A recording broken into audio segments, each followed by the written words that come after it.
दोस्तों, Hansraj Saran YouTube channel पर आपका हार्दिक स्वागत है।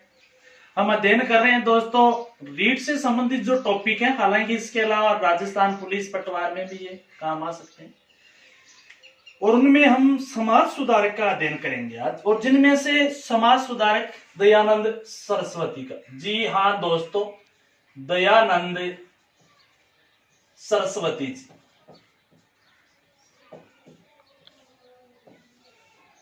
यानी कौन सा समाज? आर्य समाज। इन पर टोटल 2 वीडियो बनेंगे, अपने आर्य समाज पर विस्तार से देखेंगे। दयानंद सरस्वती आर्य समाज, यानी आर्य समाज की स्थापना कब की इन्होंने? 10 अप्रैल 1875। लो जी, समझते हैं थोड़ा सा, एक बना लेते हैं मैप सा।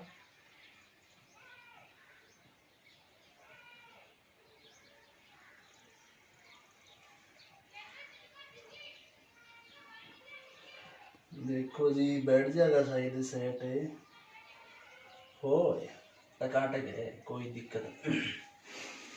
ये जी छोटा सा भारत का मैप देखते हैं। देखो, ये क्षेत्र है गुजरात।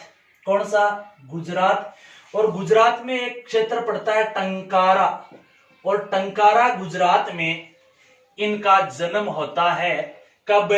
1824 में टंकारा गुजरात में जन्म हुआ। जन्म के समय इनका नाम था मूल शंकर। क्या नाम था? मूल शंकर इनका जन्म का नाम होता है।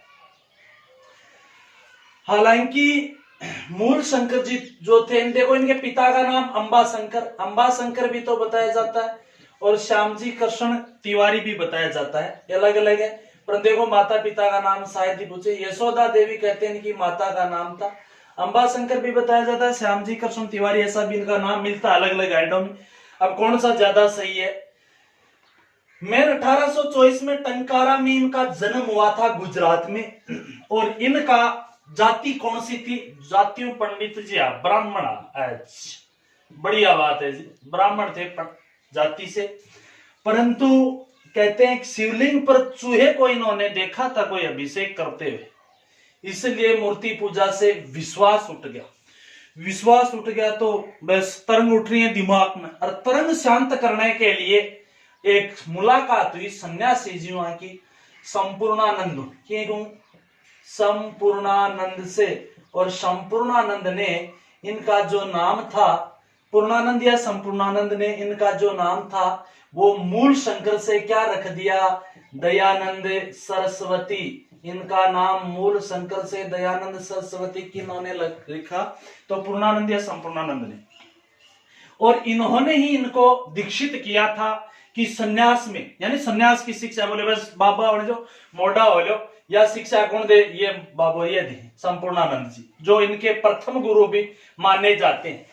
बस यहां से चल देते हैं मथुरा की ओर, और यहां पर इनकी मुलाकात 1836 में स्वामी वर्जानंद जी महाराज से। जय हो स्वामी वर्जानंद जी की।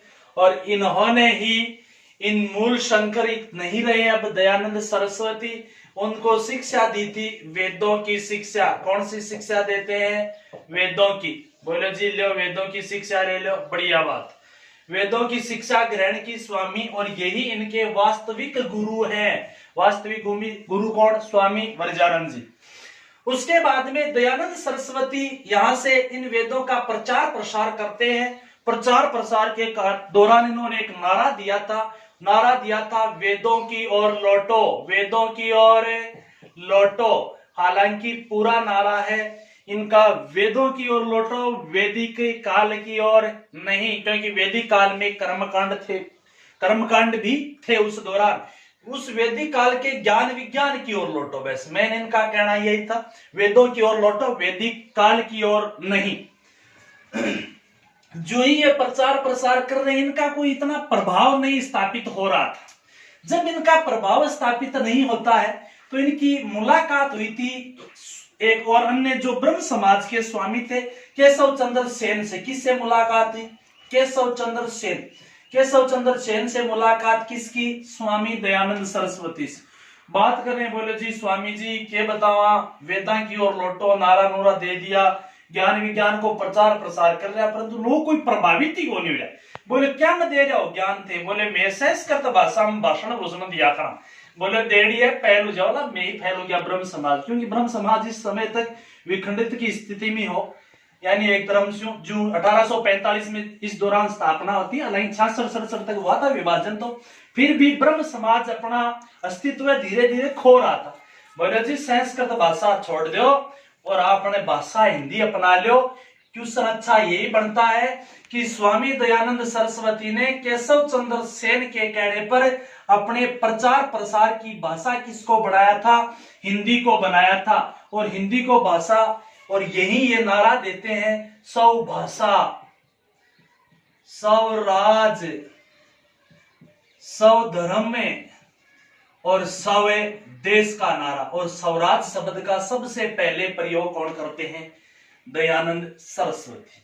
हालांकि स्वराज की मांग सबसे पहले कब होती है, 1906 का कलकत्ता अधिवेशन, जिसमें दादा भाई नौरोजी ने अध्यक्षता की थी।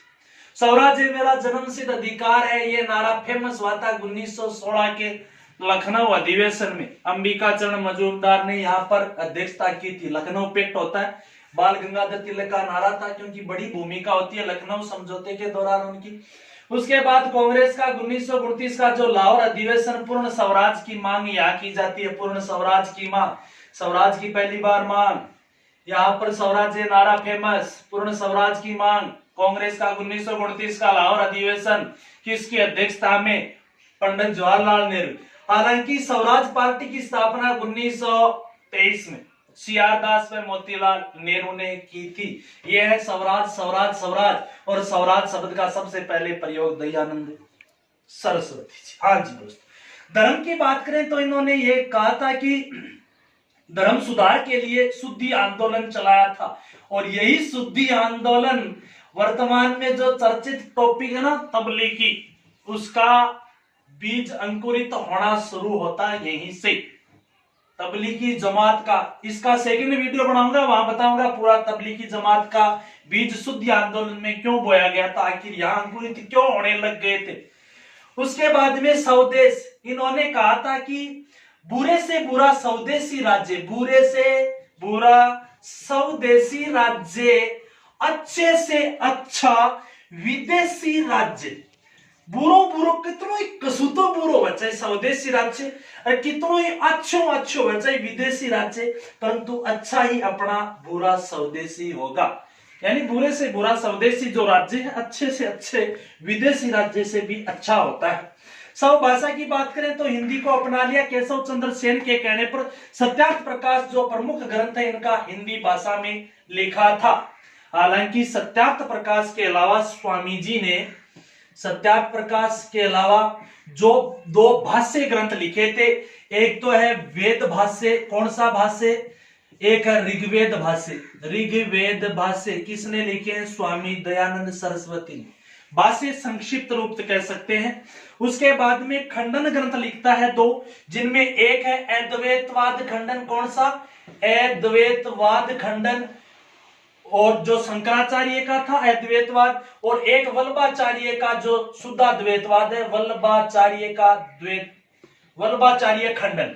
इस प्रकार से टोटल 5 है, अद्वैतवाद खंडन, वल्लभाचार्य खंडन, सत्यार्थ प्रकाश, वेद भाष्य और ऋग्वेद भाष्य। ये स्वामी दयानंद सरस्वती जी के ग्रंथ है। और शव भाषा का सबसे बड़ा प्रमाण है सत्यार्थ प्रकाश, जो हिंदी भाषा में।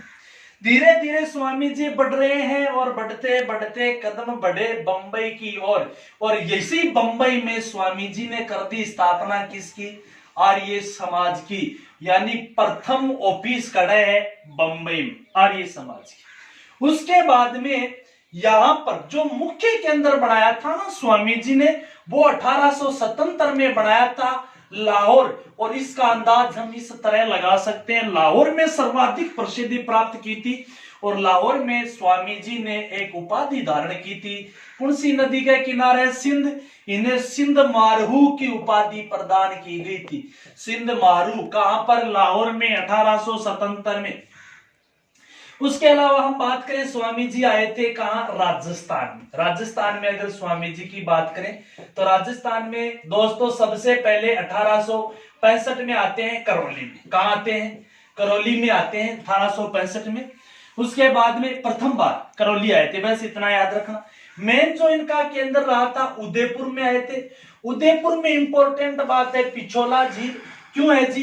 कहते हैं पिछोला झील के किनारे स्वामी जी ने सत्यार्थ प्रकाश का दूसरा संस्करण लिखा था। यहां पर सत्यार्थ प्रकाश का दूसरा संस्करण कहां लिखा है? पिछोला झील के किनारे स्वामी दयानंद सरस्वती ने।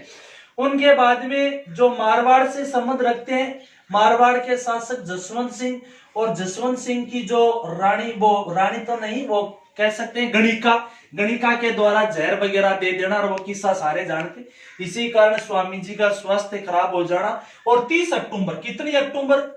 30 अक्टूबर 1883 को स्वामी दयानंद सरस्वती, जो एक महान योद्धा थे, समाज सुधारक नहीं, योद्धा कह सकते हैं, क्यों? दयानंद सरस्वती ही वो प्रथम समाज सुधारक हैं जिन्होंने बचाव के स्थान पर प्रहार की नीति अपनाई थी। प्रहार, स्वदेशी प्रहार की नीति अपनाते हैं। स्वराज, स्वदेश, स्वभाषा, स्वधर्म, ये बचाव के स्थान पर प्रहार की एक योद्धा थे, जो योद्धा मिट्टी में विलीन हो जाते हैं अजमेर में 30 अक्टूबर 1883। हालांकि अजमेर में परोपकारिणी सभा की स्थापना भी इन्होंने की थी। परोपकारिणी सभा, और यहां पर भी आर्य समाज की स्थापना होती है अजमेर में। अगर मेन बात देखें ना प्रमुख, तो स्वामी के संपर्क में आए थे यहाँ के राजस्थान के गुरु गोविंद गिरी। गुरु गोविंद गिरी, और गुरु गोविंद गिरी ने 1881 में कहते हैं स्वामी जी से मुलाकात की। इसी का परिणाम होता है संत सभा की स्थापना करते हैं, बिलों में सुधार आंदोलन चलाते हैं। धन्यवाद दोस्तों। इसका अगला वीडियो और आएगा जिसमें हम पढ़ेंगे आर्य समाज का विभाजन, और एक 1920 के उन महान आर्य समाज सुधारक श्रद्धानंद जी, और उनका उसी के बाद में जो तबलीगी वगैरह, और वो देखेंगे कल जी। धन्यवाद। जिन किसी को पसंद आए लाइक शेयर सब्सक्राइब कर देना। धन्यवाद।